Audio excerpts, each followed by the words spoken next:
Thoughts arise. Actions happen.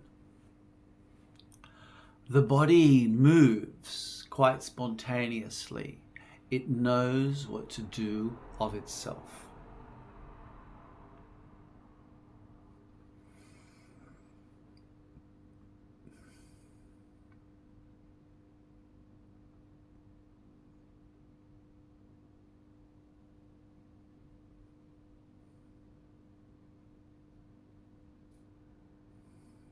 The heart beats spontaneously. When we ingest food, the food is ingested spontaneously. In the evening, when we lay the body down to rest, and the mode of being moves into the dream condition, the dream world arises spontaneously.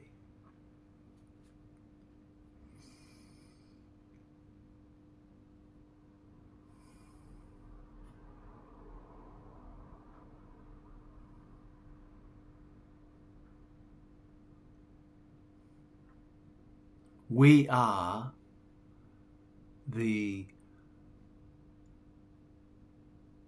animating presence, which in its own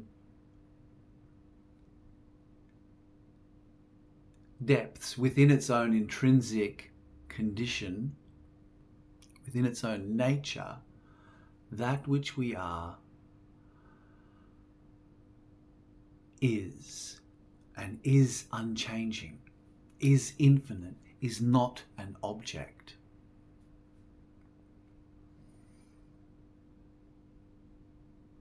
What we are is the light in which the mind appears. What we are is the presence that gives life to the body.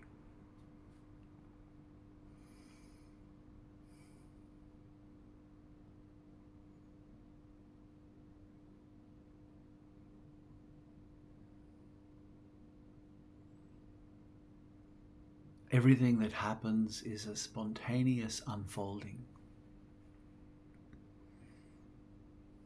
Things happen exactly as they are destined to happen.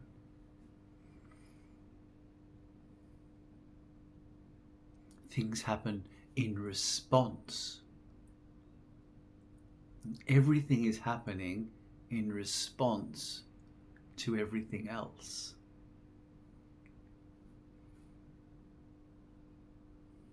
It's like Indra's net. It's a dance.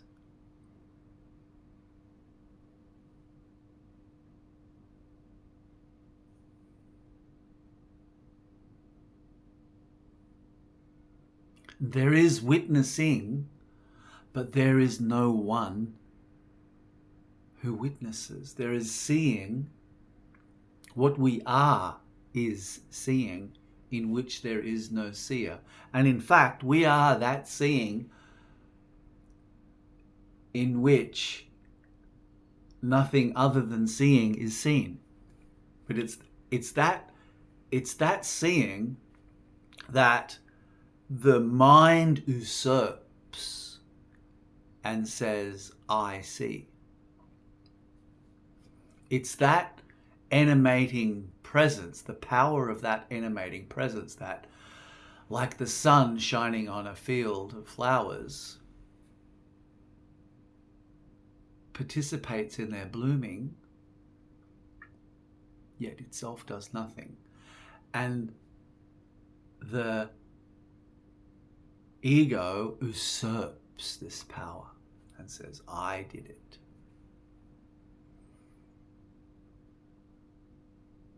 This power gives rise to thought.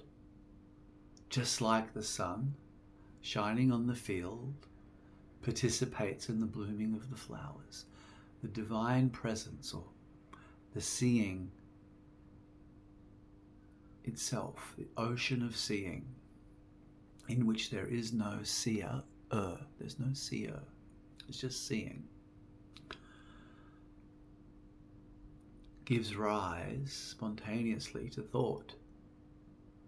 And the ego says, I thought. This is my thought. But thoughts arise, there is no thinker.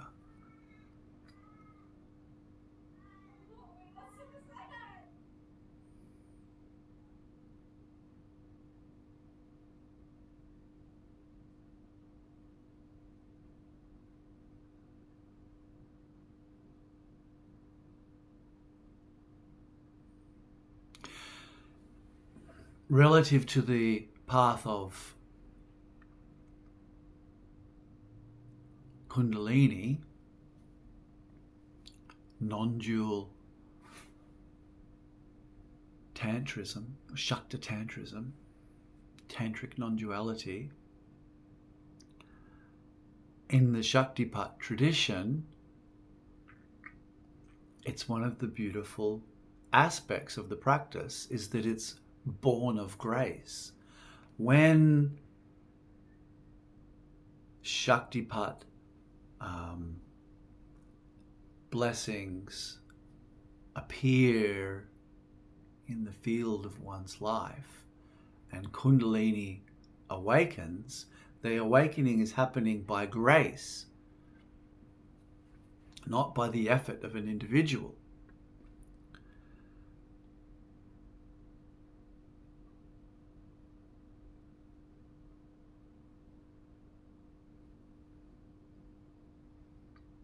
And the spontaneous process happens.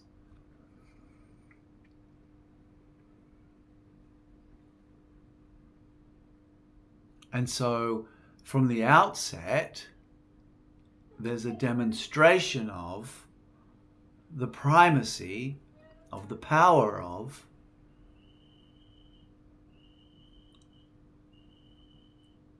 consciousness, which is non-dual, unbounded, universal, and infinite wholeness.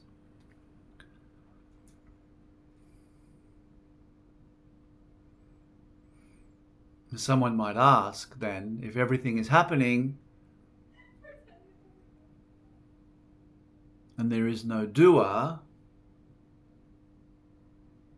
should I just give up? Why should I do anything? And it's a normal response to an event. It's a response, you see, right there already. We see this response happens. It happened in it happened. This thought arose in response to being presented with something. You see, and the answer really is, my dear, you have never done anything. No one has ever done anything, because there is no one apart or separate from the totality of consciousness.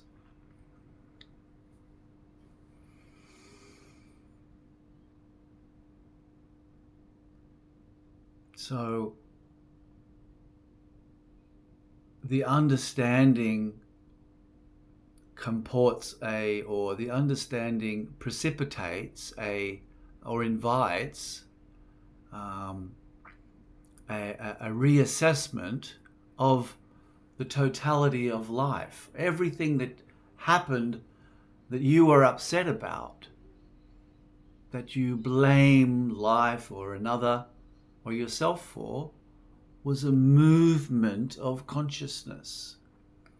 There were so many factors involved in every event, and ultimately all events are given rise to by consciousness, in the same way that the sun shining precipitates the blooming of the flowers.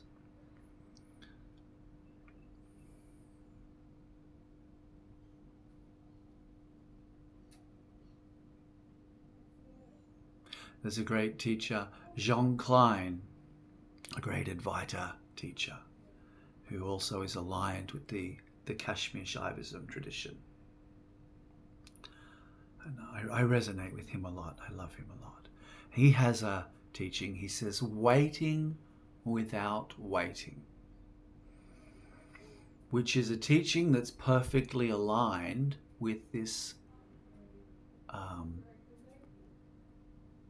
ultimate understanding of consciousness as a non-dual field of infinite presence, and all action as a spontaneous happening within that field of infinite presence. Waiting without waiting is the disposition of the self, in fact. The self is just always at peace. The self is always content with what is. The self is seeing in which there's no seer. If there's no seer in that seeing, there's no anticipation, there's no goal, there's no seeking. There is just seeing. And relative to the phenomenal field that is appearing within the seeing is the timeless presence in which that phenomenal field appears and is appearing, in which it is moving.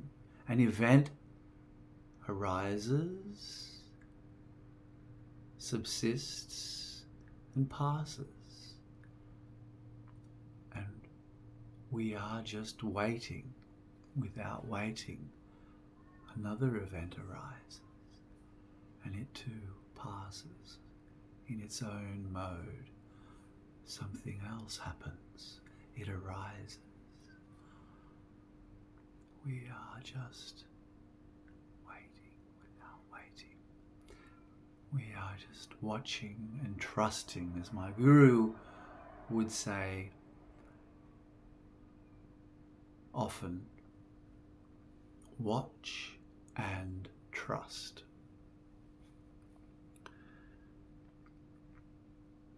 When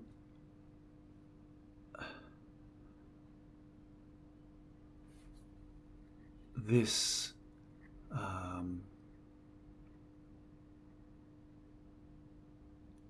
seeing happened, and it was seen, thoughts arise. When the me fell away, consciousness revealed itself as an ocean of oneness. And it was seen, thoughts arise, there is no thinker. All action, it was seen, all action is a kriya. In kundalini yoga, there are kriyas that happen when the force and the flow of shakti and kundalini is so intense, the body becomes filled with vibrations. The whole universe becomes an ocean of vibration, and the body performs all kinds of spontaneous yogic postures and gestures. And these are kriyas in the kundalini path. And it was seen, all action is a kriya. And the body just moves in response. Always in response. Everything is always responding to everything else. In Indra's net, the universe is a fantastic interrelated harmony. It's a net of jewels in which each jewel is only the reflection of all the others. And actually, I hadn't been exposed to this notion of there being no doer. I probably had, but it didn't really hit. I hadn't read this until when this awakening happened. So I was quite startled, and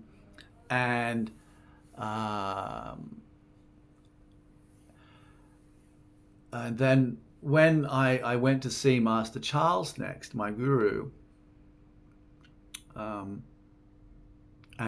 if there was a question, it would have been this. I would have asked him, comment on this. There's no doer, there's no thinker, there's no separate independent, autonomous entity within consciousness, anywhere. There is the ocean of God, the ocean of awareness, the play of consciousness. But I didn't ask him. I was in a room, with about 300, 400, 500 people. And interestingly, in that talk, he brought this up. He said, you think you are going here and you're going there by your own power. But we are like waves in the ocean. He said, and the wave is moving where it moves because deep underneath the current of the ocean, the movement of the ocean is precipitating and is giving rise to the movement of the wave. And then later on I came across, the teachings, and it was there, and I saw it in the written form. Yes, okay. The recognition came first, and then the confirmation in scripture and in the sacred texts. I was blessed to travel to Mumbai, where I attended satsangs with the great Ramesh Balsekar. Interestingly, while I was there, Shankaracharya, who features in my book, The Dance of Stillness, showed up. I didn't know he was going to be there, and he showed up. And that was quite amazing to feel the room full of Shakti while Shankaracharya was there. People were having kriyas and awakenings, and he was innocuously kind of sitting, looking like he was floating. Yes.